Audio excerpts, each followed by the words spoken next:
Thank you for having me back. This is, this is very exciting. People have already said this film is fantastic. And we really saw what you were stepping into there in that clip, because there you are with Pesci, there you are with De Niro, it's Martin Scorsese directing. How did that feel? So, petrified. Yeah.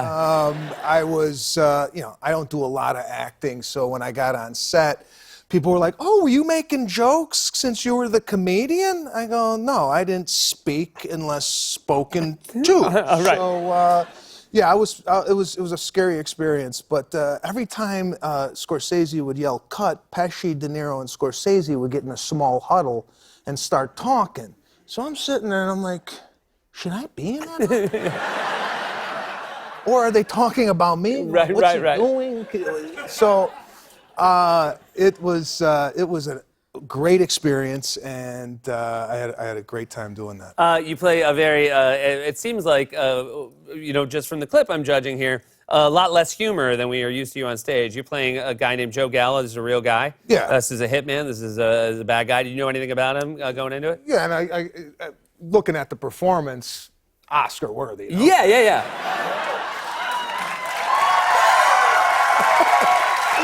Believe me, that's sarcasm.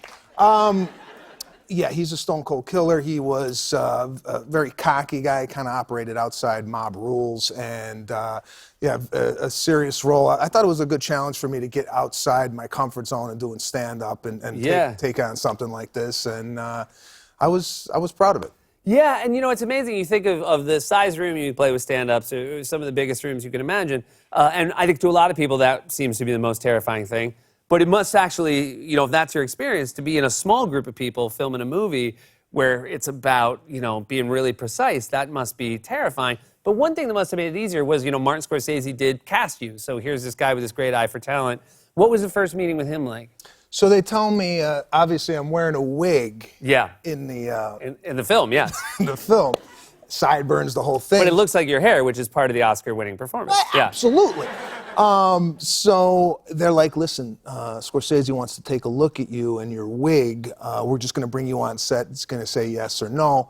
I said, "Okay," so just hanging out. But I got brought into an office, and there's Scorsese, and he shuts the door, and he's like, "I'm sorry, I kept you waiting." I go, "Kept me? I would have waited for 3 weeks to talk to you." So I walk in, and he starts talking about old movies. And this guy's really knowledgeable about movies, foreign film. I don't know nothing. So I'm trying to figure out in my head, when somebody's talking to you, but in your head, you're like, how do I get out of this and maybe get it, I wasn't even listening what he was saying. I'm like, how do I jump off this and get into something that we have something in common with? So I started talking about kids. He's got kids. We're in there for about a half an hour. I walked out, and the wig people are like, "What do you say about the wig?" I go, nothing. We were talking about movies and kids. I think he thought it was my hair. Yeah. So it was a great first meeting. You passed the wig test. I passed the wig test. There you go.